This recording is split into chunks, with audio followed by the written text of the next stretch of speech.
Hi అండి, ఎలా ఉన్నారు? నేనైతే బాగున్నాను. మీరు కూడా బాగున్నాను అనుకుంటున్నా. అయితే ఈరోజు నా వంట అయితే ఫినిష్ అయిపోయింది. మా హస్బెండ్ ఇందాకే కాల్ చేశాడు, వస్తున్నాను ఓకే అని చెప్పేసి. అంటే సరే అని చెప్పేసి నేను ఈరోజు మార్నింగ్ లేట్గా లేచా. నాకేమంత వర్క్ ఏమి ఉండదు. మార్నింగ్ లేట్గా లేచి ఇంకా ఎందుకో ఇంకా బ్రేక్ఫాస్ట్ చేసుకొని తినేసేంత టైం లేదు. డైరెక్ట్ లంచ్కే చేసేసుకుందామని చెప్పేసి క్యారెట్ తను 2 డేస్ నుంచి అడుగుతున్నాడు, క్యారెట్ కట్ చేసేసి ఫ్రై చేసేసాయి అని చెప్పేసి. నాకేంటంటే టైం దొరకక క్యారెట్ ఫ్రై అనేది చెయ్య, ఈరోజు చేసేసాను అనమాట. క్యారెట్ ఫ్రై, నాకు నచ్చిన ఆలూ ఫ్రై, ప్లస్ తనకి chicken, diet chicken plus rice అనమాట.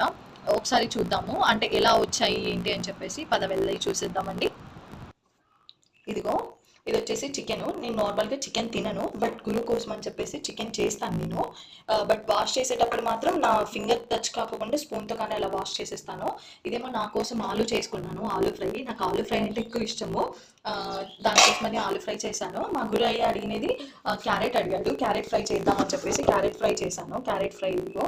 అండ్ నెక్స్ట్ రైస్ వచ్చేసి నార్మల్గా రైస్ వచ్చి తన డైట్ ప్రకారమే తినేది, నేను ఒక్కదాన్ని ఎక్కువ తినేది. కొద్దిగా రైస్ అనేది తక్కువ క్వాంటిటీ చేస్తాను. అండ్ నెక్స్ట్ వచ్చేసి చపాతీ పిండి మిక్స్ చేసేసాను, ఫ్రిడ్జ్లో పెట్టేసాను, ఎందుకు టైం వేస్ట్ అని చెప్పేసి.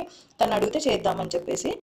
ఇంతేనండి మా ఇంట్లో ఈరోజు స్పెషల్, ఆఫ్టర్నూన్ లంచ్ స్పెషల్. మీ ఇంట్లో ఏం స్పెషల్ చేశారో కమెంట్లో చెప్పండి. అలాగే ఇందులో నేను చేసిన కర్రీలో మీ ఫేవరెట్ ఏదన్నా ఉందంటే కమెంట్లో డెఫినెట్గా మెన్షన్ చేయండి.